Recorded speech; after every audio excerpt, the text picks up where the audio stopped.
Hello everyone and good afternoon. Thank you for joining Foley for our Fashion Law 2019 Year in Review. Before we get started on today's presentation, I'd like to go over a few housekeeping items.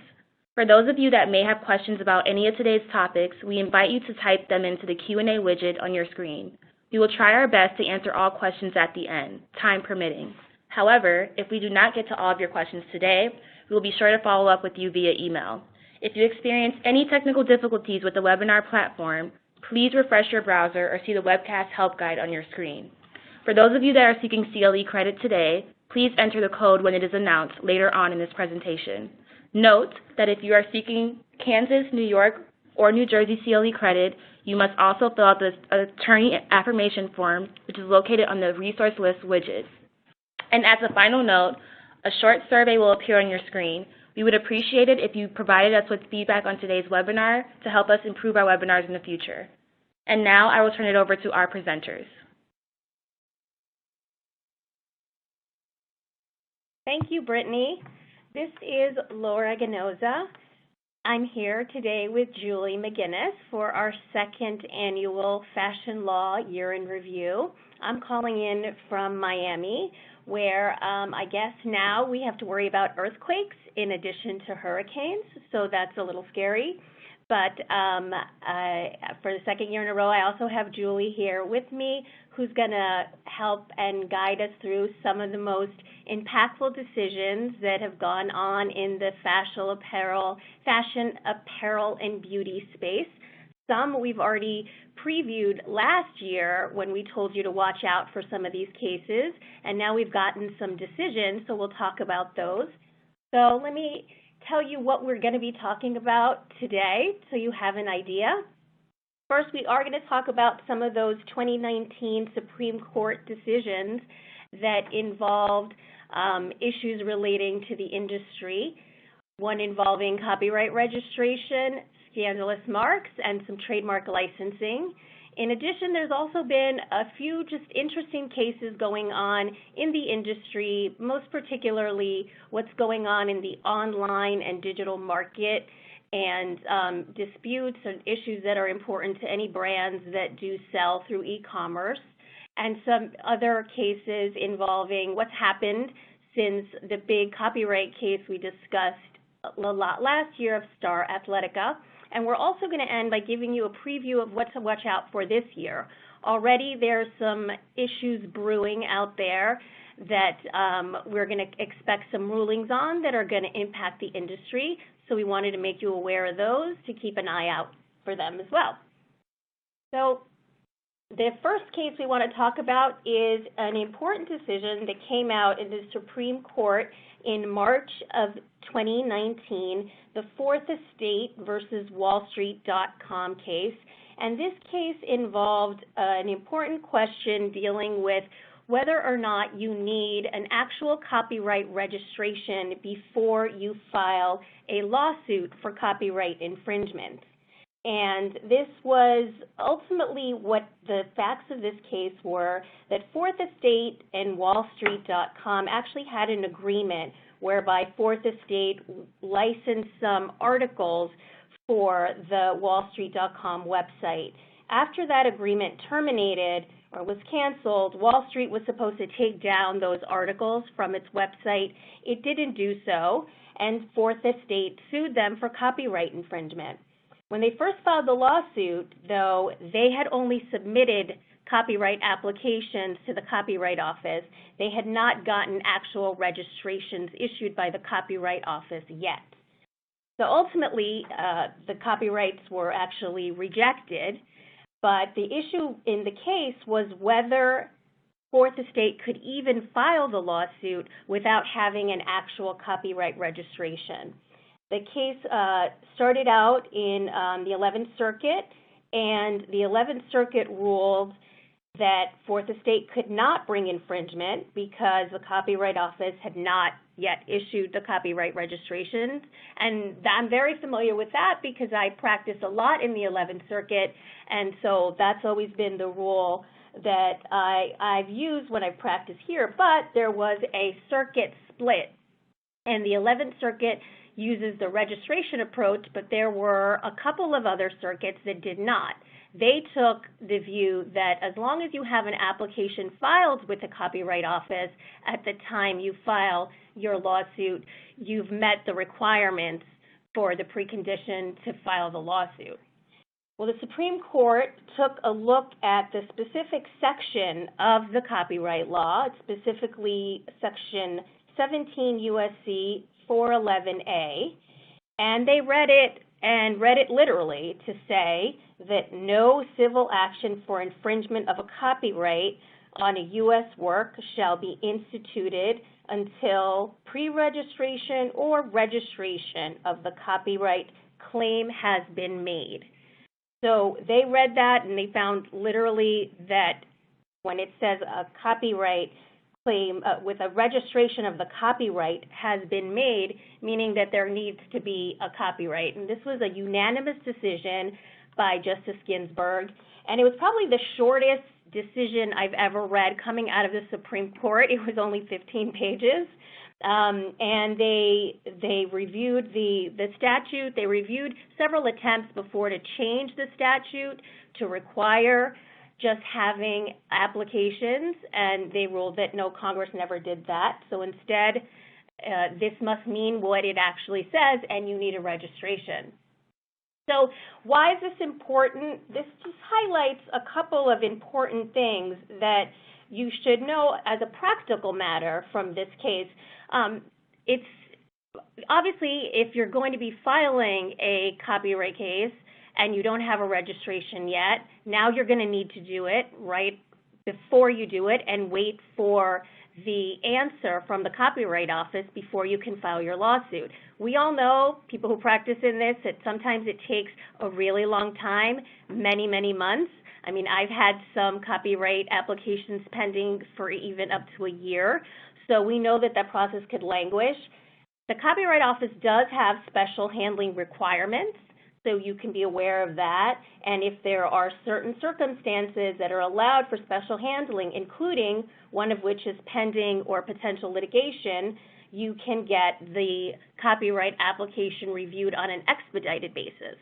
Of course, that comes with a price, and it's a hefty when you consider the actual price and cost of a copyright application. It's $800 per work. So that can get pricey if you're filing multiple copyright applications at the same time in order to be able to have it in time for the registration. But it also makes you think that you should start to institute a plan or think about instituting a plan where you register the copyrights at the time or near the time of publication. And it's important to do that anyway because timely registration of a copyright application gives you additional remedies when it comes time for infringement. Specifically under Section 17 U.S.C. Section 412, if you file a copyright application within 3 months of publication, you are going to be entitled to statutory damages and attorney's fees. And this is really important in copyright cases where it's difficult to prove damages, or maybe the damages aren't all that much. And so it's really a hindrance, and it doesn't really give the other side any impetus to try to resolve it. But if you have hanging over their head, the other side, that statutory damages and attorney's fees are at play for the infringement, that could be a game changer in terms of litigation, and it could really, give the leverage that you need as a plaintiff when you're filing these lawsuits.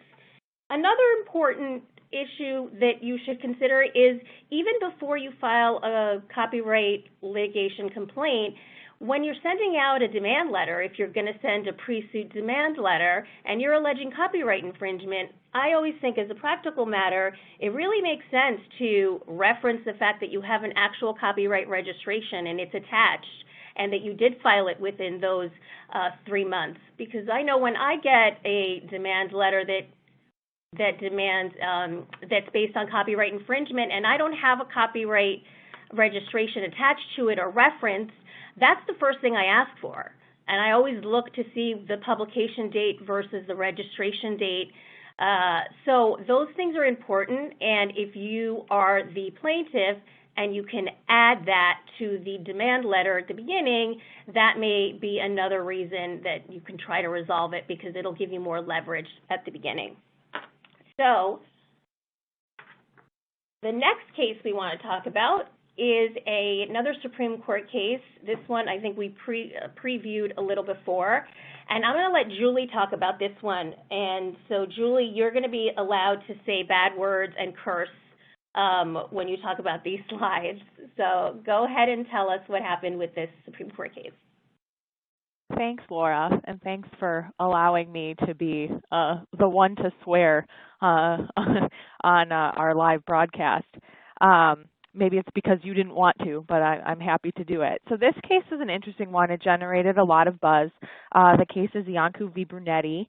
Mr. Brunetti had applied to register this trademark FUCT, F-U-C-T, for a line of apparel, and not surprisingly issued a refusal on the grounds that this mark was scandalous and therefore prohibited under the Trademark Office's rules for registration. He appealed this decision, and the Federal Circuit struck down the ban on scandalous trademarks in the Lanham Act, and the Trademark Office appealed the Federal Circuit's decision to the Supreme Court. Many of you may remember a case from a few years ago, Mattel v. Tam, which invalidated the Trademark Office's ban on registration for marks that were disparaging on First Amendment grounds. So it was not surprising to see the trajectory of this case. People predicted that the scandalous marks was going to be the next thing that the Supreme Court was going to have to deal with. So the Supreme Court in this case held that this prohibition on registering immoral or scandalous trademarks violated the First Amendment. And the reason is because of viewpoint discrimination. So the prohibition in the Lanham Act discriminated on the basis of viewpoint because it distinguished between those ideas that were aligned with conventional moral standards and those which people might consider hostile to conventional moral standards. So as a result, this FUCT trademark is going to be allowed to register, and there's a lot of commentary on what we can expect to see next. The Supreme Court in its decision did leave open the possibility that Congress could create a law that would revise the Lanham Act to provide a prohibition on certain types of registrations that was not viewpoint discriminatory. So we have, we may keep an eye out for that. Obviously, any law that is suggested is going to be put up against this test on whether it is viewpoint discriminatory or not. You can leave that open to, I'm sure there's plenty of law school, constitutional law, or First Amendment classes or trademark classes talking about how you could create a law that would not be viewpoint discriminatory. But the practical effect of this is that there has been a significant increase in the number of trademark applications that contain words that would have otherwise been prohibited under the immoral or scandalous ban. So for those of you who are trademark practitioners, that may not be something that applies directly to your business and what you're intending to do, but you can expect it to come up in the clearance realm. We're starting to see those marks, come through, and previously we would see a pending application and say, like, that's, nothing's going to happen with that. But those things may start to come into play now that this ban has been overturned. So our next case is another Supreme Court ruling. The Supreme Court was very active in the trademark and copyright space this year. Laura, I'm going to turn it back to you to talk about Mission Product Holdings versus Technology, which is an interesting case involving how to treat trademark licenses in bankruptcy. Thanks, Julie. So this is, I think we previewed this one as well last year, and the decision ultimately came out in this case from the Supreme Court in May of 2019. And like Julie said, this involved trademark licenses in the context of a bankruptcy case. And it's an important case for anyone who is involved with license agreements. And as we know, these types of agreements are prevalent in the apparel industry, and that's exactly the type of trademark license that was involved in this case. So just for a little bit of background, Technology is a manufacturer of athletic wear that stays cool when you exercise. It seems like a great idea if you live down here in Miami. So they had this apparel and accessory line that they sold under the brand name Cool Core.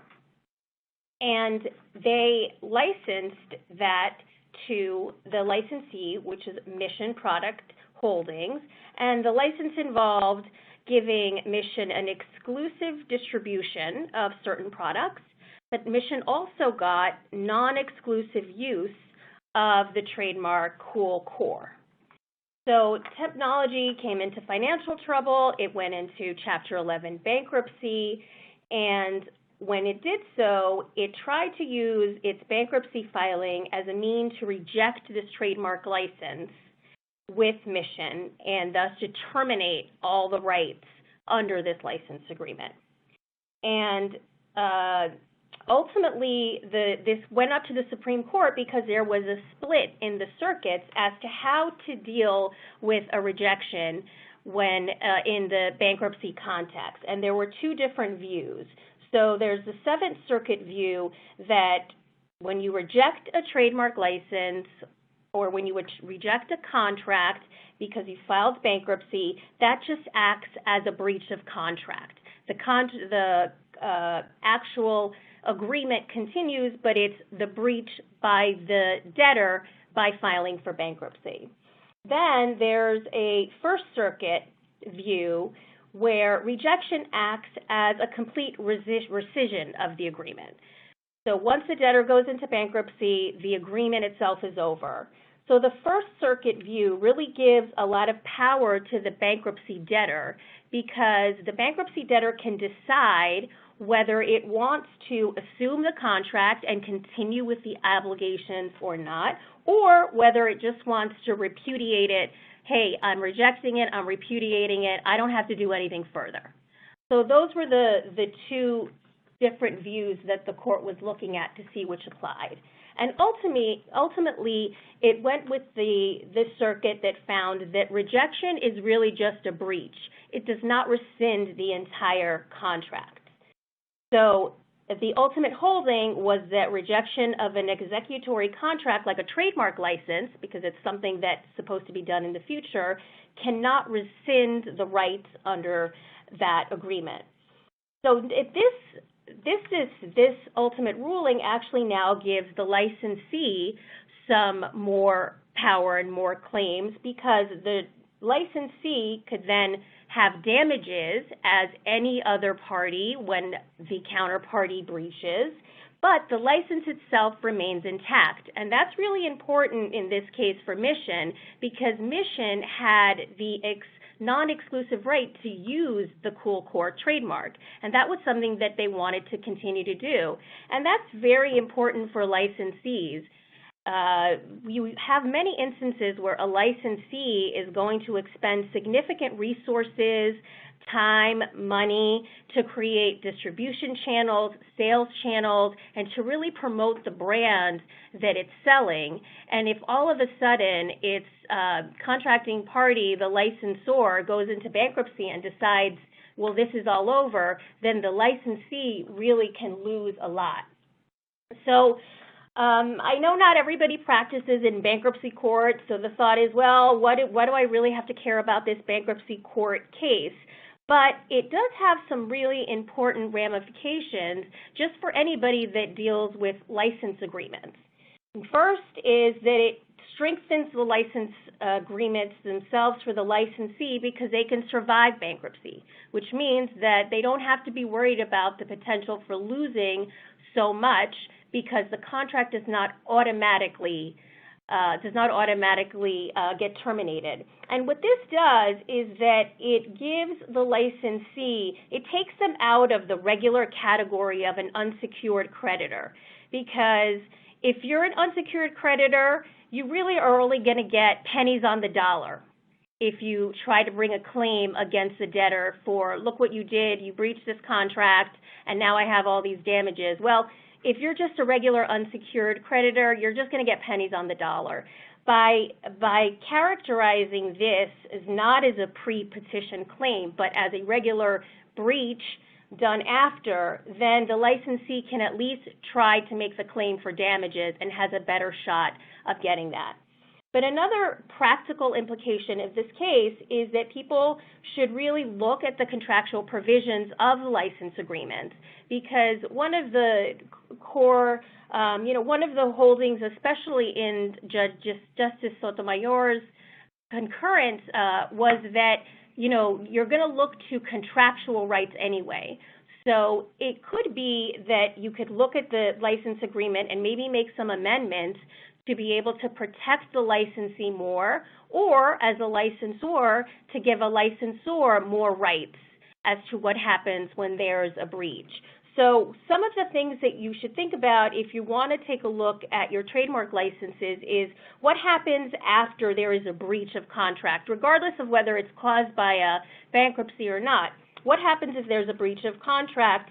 Who's going to be responsible for policing the mark? If the bankrupt estate says we don't have enough resources to do it, well, then there could be an issue with naked licensing because no one's protecting the trademark. And so other provisions that may be added is, okay, well, debtor, if you're not going to be protecting this trademark, then I, as a licensee, I want you to assign it to me in the case of bankruptcy. So there could be provisions that could be added to a license agreement that could address what happens if in case there is a bankruptcy. So now Julie's going to talk about, that's kind of the recap of the cases that we were previewing from last year that happened this year. And now we're going to go into some of the disputes that are going on right now that you might want to be aware of, or just know that this is on the horizon. So Julie, why don't you go ahead? Sure. Thanks, Laura. So the first case, it's actually a couple of cases to talk about together. These are two lawsuits that were brought by Chanel against some luxury resale websites. The websites are The Real Real and What Goes Around Comes Around. And these websites are websites that promote that they sell authentic luxury merchandise from retailers like Chanel and other famous and well-known brands. So Chanel has sued each of these retailers for trademark infringement and for counterfeiting. There's a couple of claims that are kind of at issue in each of these cases. One is the direct sale of counterfeit products to customers. And the second one is a deceptive advertising claim that basically the way that these websites operate causes consumers to believe that there is some sort of connection or authorization, between Chanel and the reseller. In each of these cases, the websites claim to have experts that verify the authenticity of the goods sold. That obviously is it's an attempt to give the website credibility so that if a customer is purchasing, a Chanel bag at a relatively high resale price, that purchaser obviously wants some assurances that they're buying an authentic product and not a counterfeit or a fake bag, particularly given the price that they're likely paying. In each cases, it really turns on how the sites are marketing their quote-unquote experts as being able to authenticate the products. And Chanel is really adamant that they want it to be much clearer to consumers that the authentication experts at these websites have not been approved or verified or trained by Chanel. Those of you that work in the luxury fashion market know that in the resale market, there's a lot of information out there. Some of it may be accurate, some of it may be misleading about how to identify authentic versus counterfeit products. And Chanel's position is only Chanel can tell you whether our product is authentic, is truly authentic or not. And the way that these websites are using their own experts to verify the authenticity means that Chanel hasn't verified that, and Chanel can't make the promise that the product is authentic. And in fact, the complaints filed against these websites identify specific instances of products that were counterfeit, that were marketed as authentic products, but that were actually counterfeit. In the case against What Goes Around Comes Around, there was another issue. Chanel also is claiming that the website was advertising that products were vintage when they did not meet the FTC's suggested definition of vintage, which is at least 50 years old. So products that were being marketed that were less than 50 years old being identified as vintage because obviously to some consumers that makes them more desirable, makes it seem like the product is more rare or justifies a higher price. And so Chanel wants that marketing to be more clear with respect to products that don't meet that 50-year threshold. So obviously Chanel is using these lawsuits to try to change the way that resellers are marketing their products and also to avoid confusion in the marketplace, because Chanel realizes that it can be damaging to their brand if a customer, even through a reseller, buys a product that they think is authentic and then later finds out that it is not. And so Chanel has engaged in some other creative ways of promoting its brand and strengthening its brand. Obviously, these lawsuits are one attempt to do that, but they're also using education to help strengthen their brand. So on this next slide, we have a copy of a letter that was sent by Chanel to fashion editors in advance of Fashion Week earlier this year. And you can see that Chanel is trying to encourage people who are talking about Chanel or talking about things that may show up in Fashion Week that may be evocative of certain Chanel fashions, to guide them to say, like, please don't say that something is Chanel style or Chanel-like. This is very clearly a targeted move by Chanel to avoid their brand becoming generic, to strengthen the brand, to differentiate themselves among other fashion companies that may have elements of style that are reminiscent of things that Chanel does also. We thought this one was really interesting just because it is sort of a unique way. It's certainly not a directive. You can see it's identified as a kind request, but that letter may go a long way to help protect the Chanel brand without having to file lawsuits and get TROs and things like that. Simply encouraging the fashion community to use their brand properly, may help strengthen their brand in a very measurable way. So these cases among Chanel identify that there are a lot of issues in this area involving resellers of goods. Obviously, the luxury resale websites at issue in the Chanel cases is one aspect, but Amazon, there's been a lot of activity involving Amazon resellers and the resale of products on Amazon. There is a pending case filed by Patagonia against this woman, Kimberly McHugh. McHugh has an Amazon shop called Our Little Corner. They sell a number of different products. And the issue in this lawsuit is that Patagonia is claiming that this Amazon shop is infringing on Patagonia's trademarks and copyrights and is basically portraying itself as an authorized Patagonia dealer when that is not the case. You can see here, this is an excerpt from the complaint. This is an excerpt from one of Our Little Corner's listings on Amazon for a Patagonia puffer jacket. You can see they have a professional photo, which is an official photo of Patagonia. And you can also see in the listing that it says the brand is Patagonia, and only the way Amazon structures things is only under the Buy Now button do you see that it's shipped from and sold by this shop, Our Little Corner. And this basically, Patagonia's point is that a customer looking at this is going to be thinking that they are getting an authorized Patagonia product, and there is it suggests that it's approved by Patagonia, that they're getting authentic merchandise, etc. And Patagonia's point is that this reseller is not an authorized reseller.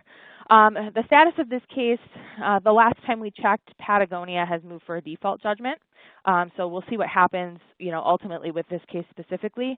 But the case raises this common problem that brands have, is that brands who sell on Amazon themselves, because Patagonia and many other brands are selling their own products on Amazon, is that you're having to compete with resellers that you have not authorized to sell your products. One thing if you have an authorized reseller, you've identified as the person that is, or the party that can distribute on Amazon, but these are unauthorized resellers that are cropping up, and you're competing with them for your own product. There have been a couple of examples of how brands have dealt with this. Birkenstock pulled its products from Amazon a couple of years ago, and there's been a lot of disputes going on with Birkenstock and Amazon about the sale of similar products on Amazon. And then actually this past fall, Nike announced that it is going to stop selling its sneakers and clothing on Amazon. And presumably these decisions are related to the same issue that Patagonia is having, is that the actual brand is having trouble competing with these unauthorized resellers, and it often turns into a game of whack-a-mole. Obviously, there's things like the Amazon brand registry and other steps that brand owners can take, but that it does create an enforcement problem, because as soon as you get rid of one reseller, the next one may pop up, and so you're always chasing the next one. The trade organization, the American Apparel and Footwear Association, has actually identified a number of Amazon's non-US websites to be included in this notorious markets list, which is basically a list of sort of the hotbeds for counterfeiting, infringing activity, et cetera. Amazon has issued a strongly worded response, and it basically says, look, we're doing a lot. We've taken down 3 billion infringing listings last year, and that it's basically on the members to engage with Amazon to help fight this battle. Obviously, this is something that's not going to go away for brands or for Amazon, and so thinking through the strategies of how to address those things is something that every brand who, whether you sell your products on Amazon or not, if you have a consumer product, it's an issue that you should be aware of. So with that, I'm going to turn it over to our next case, which is an interesting trademark licensing case involving everyone's favorite Kardashians. So Laura, I'll turn that over to you. Thanks, Julie. So the next case we want to talk about is, again, just a reminder. It reminds us of the importance of language in licensing agreements and how they could ultimately affect the ability of a party to enforce trademarks or other IP rights. So this case involves the Khroma makeup versus Boldface and Kardashians, and those were the original trademarks that were at issue. And there was an original case that was filed in California between the company that actually owned the trademark Khroma, K-R-O-M-A, against the Kardashians and Boldface for the use of their Khroma with an H for their beauty line. That case ultimately settled.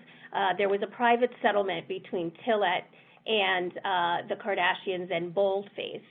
But subsequent to that, Tillet's EU distributor and exclusive licensee of the Khroma brand in Europe decided to file its own separate lawsuit against the Kardashians and Boldface. They filed that lawsuit in Florida, in the Middle District of Florida, claiming that the defendant infringed its trademark rights by selling the Khroma brand in Europe. Now, what's interesting in this case, it was undisputed that Tillet actually owned the trademark. They were the trademark owner, and they gave certain exclusive rights to Khroma EU. But what it came down to was whether Khroma could even file this lawsuit and pursue these claims against the defendant. Khroma argued that it could because the language of the Trademark Act allows, quote, any person who believes that he or she is likely to be damaged, end quote, to have standing to bring claims for trademark infringement. Ultimately, the case went all the way up to the 11th Circuit, and the 11th Circuit ruled that not so fast, because the license agreement here is really what controls. And the license agreement between Tillett and Khroma did not give Khroma the standing that it needed to sue for trademark infringement. In fact, there was language that specified exactly what the obligations were between Tillett and its manufacturers. So, its distributor. So the court focused on the fact that the license agreement specifically said that Tillett alone has the exclusive right to sue for infringement, and that the trademark was, quote, exclusive and inalienable property of Tillett. And what the court also noted is that the license agreement said that Tillett was required to protect the EU distributor from infringement and would even have to pay them for any damages caused by it, but that did not give the distributor and exclusive licensee the right to actually sue. And this case is actually going to stand now because the Supreme Court passed on taking cert on it, so the 11th Circuit decision is going to stand.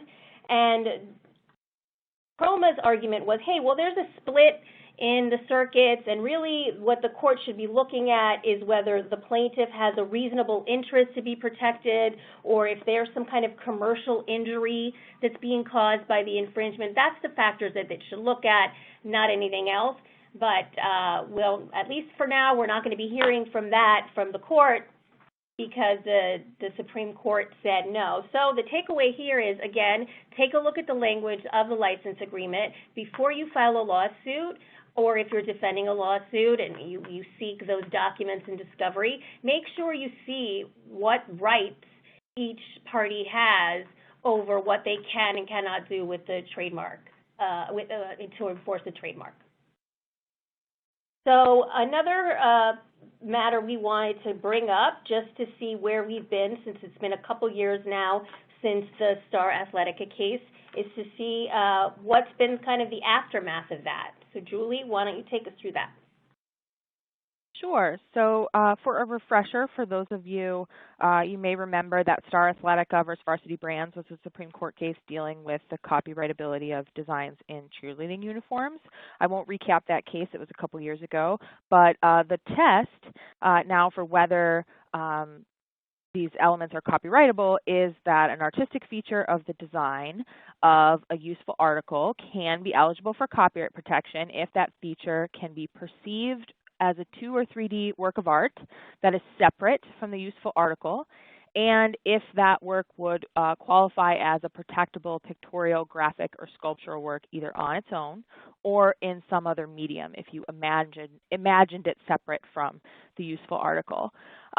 Last year, we reviewed a couple of cases that dealt with implementing this new test in Star Athletica.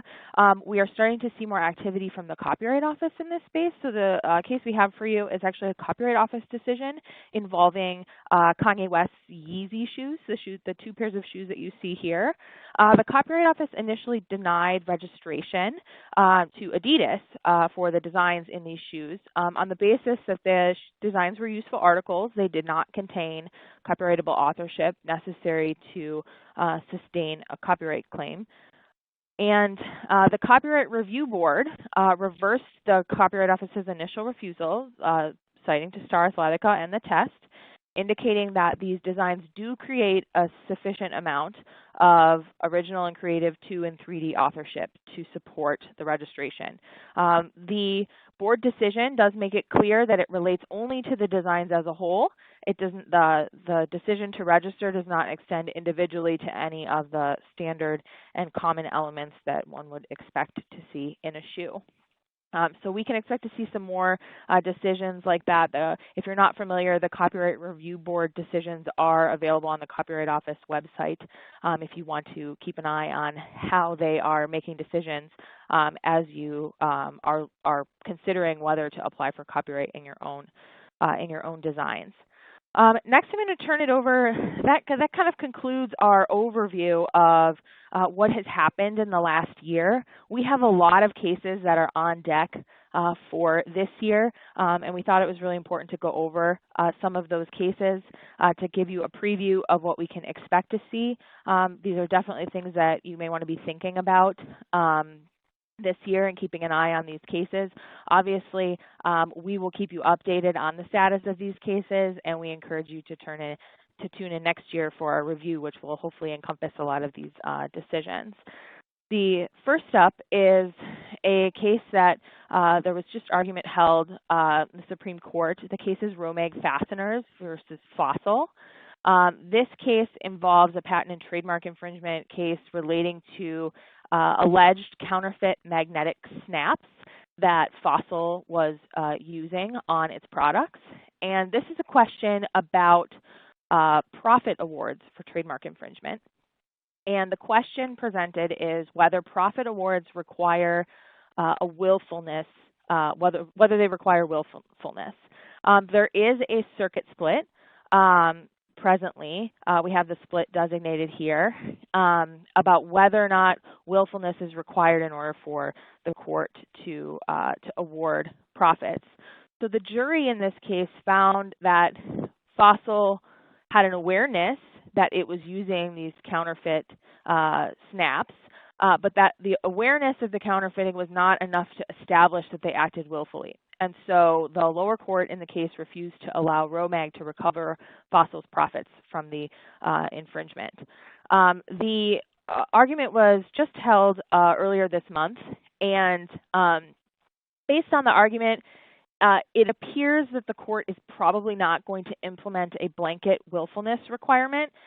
The language in the statute right now relating to profit awards is if it's justified by the principles of equity, and the court spent a lot of time talking about whether principles of equity equated to willfulness or not.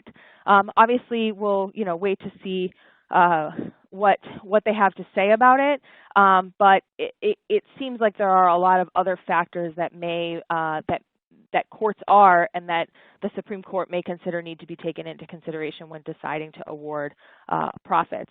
Obviously, the decision in this case and whether or not there is a willfulness requirement will have an impact on trademark infringement litigation going forward. So this is going to be an important one to watch, both for those involved in trademark infringement litigation and those advising clients on the risk that may be associated on the clearance side, setting expectations for what could be at stake. Our next case is another Supreme Court case. It just held oral argument earlier this month as well. Laura, I'll turn that back over to you to talk about the Lucky case.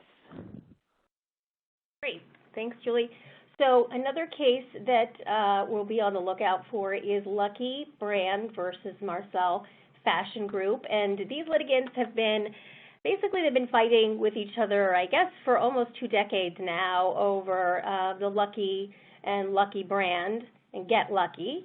But the issue that went up to the Supreme Court this time in litigation is the issue of defense preclusion. Basically, whether when a plaintiff asserts new claims, whether a defendant would be precluded from raising a defense that could have been raised before, but was not actually raised in a prior litigation. So the reason this is important is because it talks about kind of how you're going to litigate a case, and a lot of times, especially in the fashion and apparel space, you find yourself litigating with the same people over and over.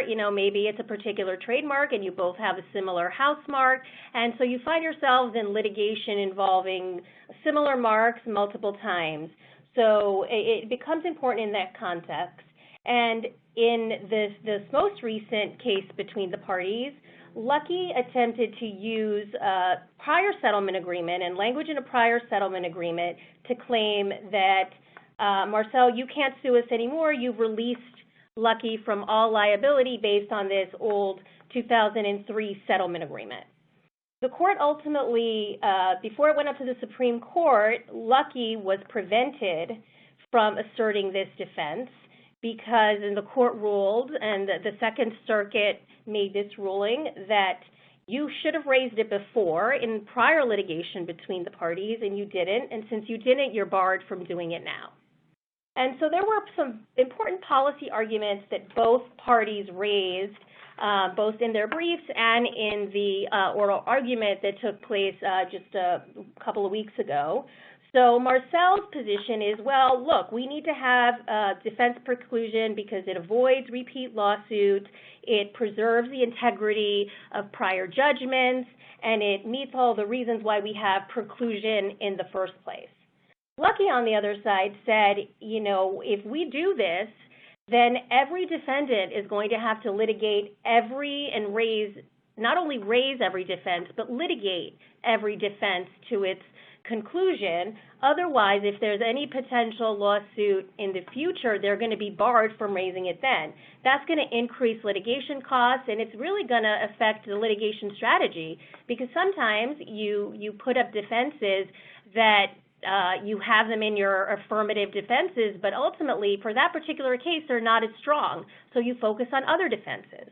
Following the Second Circuit's ruling, if the Supreme Court were to follow the Second Circuit ruling, then anyone defending a case is going to really have to think about how they're going to present their defenses, and they may even have to litigate ones that are not particularly strong for a given case.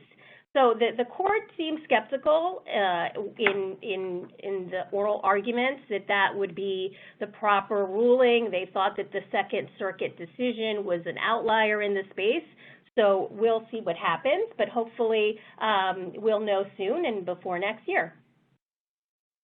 So Julie, so in addition to just what's going on in the Supreme Court, there's also just some other cases going on at other appellate levels where we thought you should know about because it may, even if it doesn't go up to the Supreme Court, it may just have some implications. So Julie, why don't you talk about this Unicolors versus H&M case?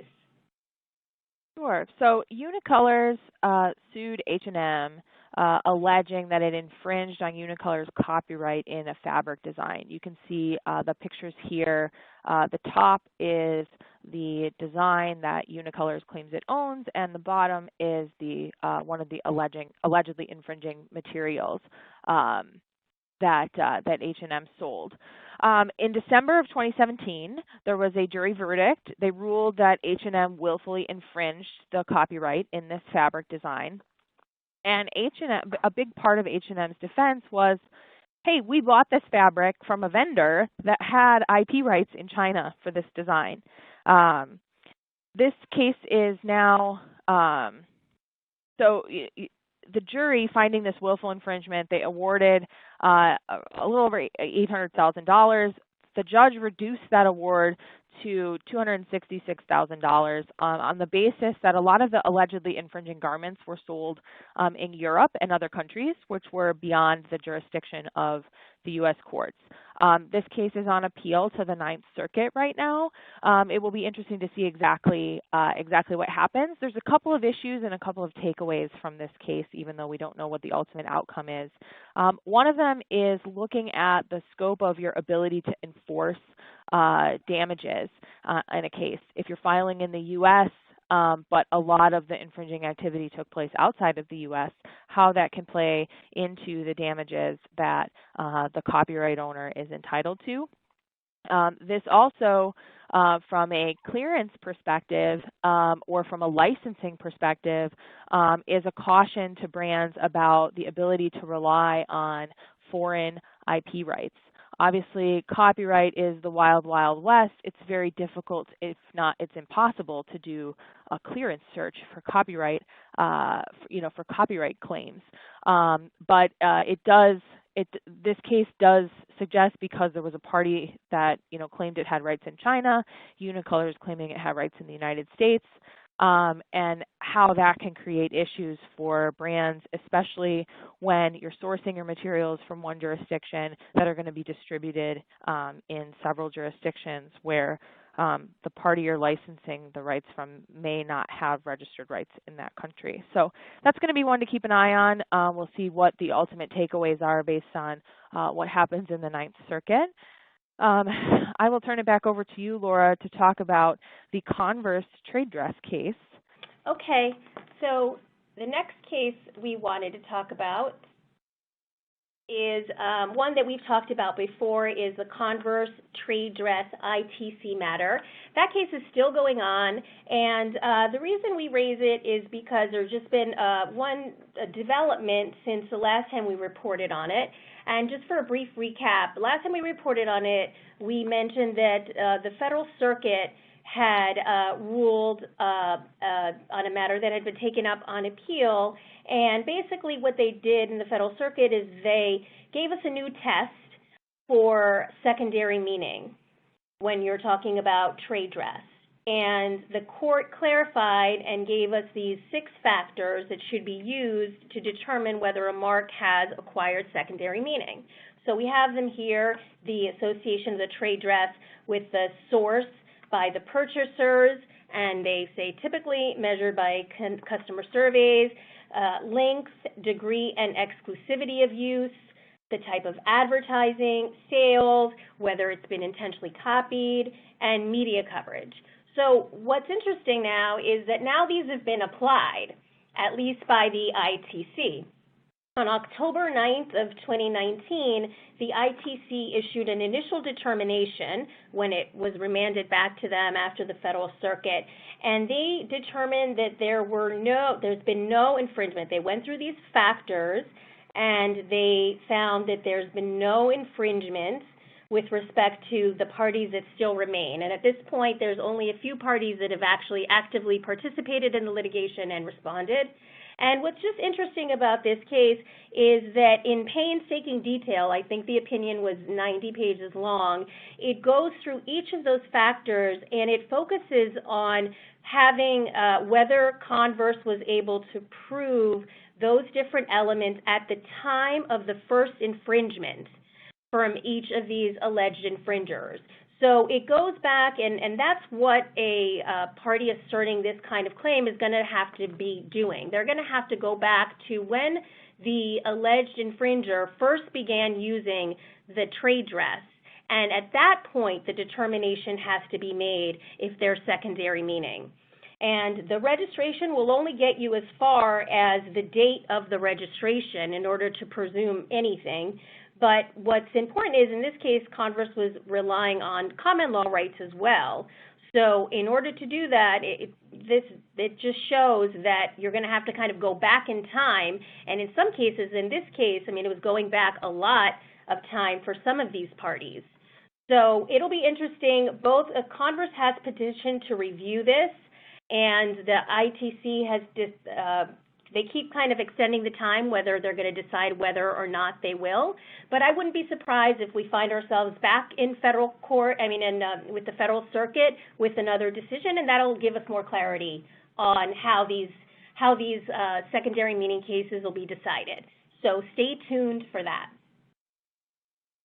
And the next case we want to talk about is a case that was recently filed involving a famous dress, the Gianni Versace versus Fashion Nova.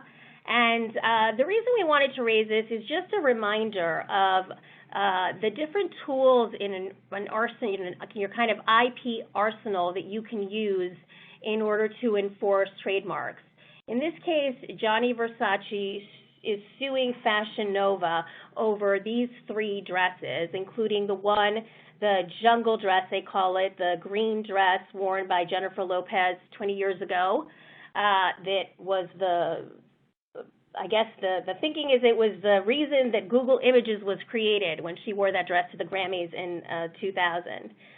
But in addition to that dress, these 2 other patterns, the Barocco pattern in the middle and the Pop Hearts pattern, the Gianni Versace claims that those marks, that those patterns are infringed. They also claim trademark rights, and they've sued for trademark infringement in connection with some of the actual pattern designs and the Medusa design that is frequently contained in some of their styles. And interestingly, they're also claiming a trade dress. So they're claiming that in addition to copyright, they also have a trademark in some of these designs that are there. And in addition, for example, this green dress has a very particular trade dress, what it looks like, how low the front goes down to the navel, where the buckle is in the front. So they're using all those tools in their arsenal against that. And before we get to the next one, just a couple of weeks ago, Fashion Nova filed a counterclaim, and they're claiming in the counterclaim that the copyright registrations that form the basis of this claim are invalid. They're claiming that Versace actually doesn't own them, and instead somebody else owns them, or they're not artistic. They don't have original works of authorship. And what's interesting is that those registrations, those copyright registrations, were recently obtained. So they're dated 2019, so they were obviously obtained prior to the filing of this lawsuit in order to comply with the Fourth Estate case. But one of the defenses that Fashion Nova is making is that, well, we bought these patterns from someone in Korea, the manufacturer in Korea, who claimed that they were the ones that created it. So it kind of goes back to the H&M case that Julie was talking about. So it'll be interesting how this shakes out. It's still in its initial stages as this answer was just filed, but we're going to definitely keep an eye on it. Now, Julie, why don't you talk about the last case that we want to mention today? Sure. Thanks, Laura. So our last case is Rolex Watch versus Reference Watch, which goes by La Californienne. This is an interesting case because La Californienne's business is that it takes Rolex watches and it customizes them and then resells the watches. So there's a lot of different actions that La Californienne apparently takes to customize these watches. It may be as simple as changing out the watch band, but it may be other changes to the watch. Rolex filed a lawsuit in the fall, and their allegation is basically that La Californienne is making changes that basically make this a counterfeit product. So if you take an authentic watch and you make enough changes to it to include non-authentic Rolex parts, or to change the watch in a way that it is no longer the original, that transforms this once authentic watch into a counterfeit. The complaint alleges actions like replacing the watch crystal, refashioning the bezel of the watch, altering the dials of the watch, basically a number of things that relate to the movements of the watch. There are other changes that La Californienne makes, things like swapping out the watch band. Rolex seems to be focusing on more so on the changes that affect the movements of the watch. Rolex's claim is basically that once these changes are made, the watch no longer performs to the same quality standards. So the keeping of the Rolex trademarks on the watches that have been modified by La Californienne makes those infringing because they are not, they're using the Rolex trademark when those watches don't meet Rolex standards. Rolex also runs into issues with customers who purchase these watches because Rolex's policy is that it will not service watches that have been modified with non-authentic or non-approved Rolex parts.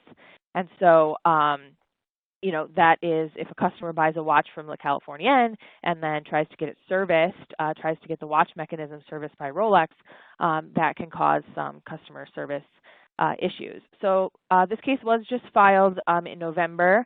and so there hasn't been much in the way. But it's an interesting case to watch because it does deal with sort of the resale market, with customizing products, and with the question of how far you can modify something and still retain the original product, which is going to be a central issue in this case. So we will keep an eye on that one. That wraps up our 2020 cases to watch. Laura, I will turn it back to you to close us out. Okay, well, thank you, everybody. I hope that you got some valuable information on this presentation. And as Brittany mentioned at the beginning, you're going to be getting an email with some survey questions.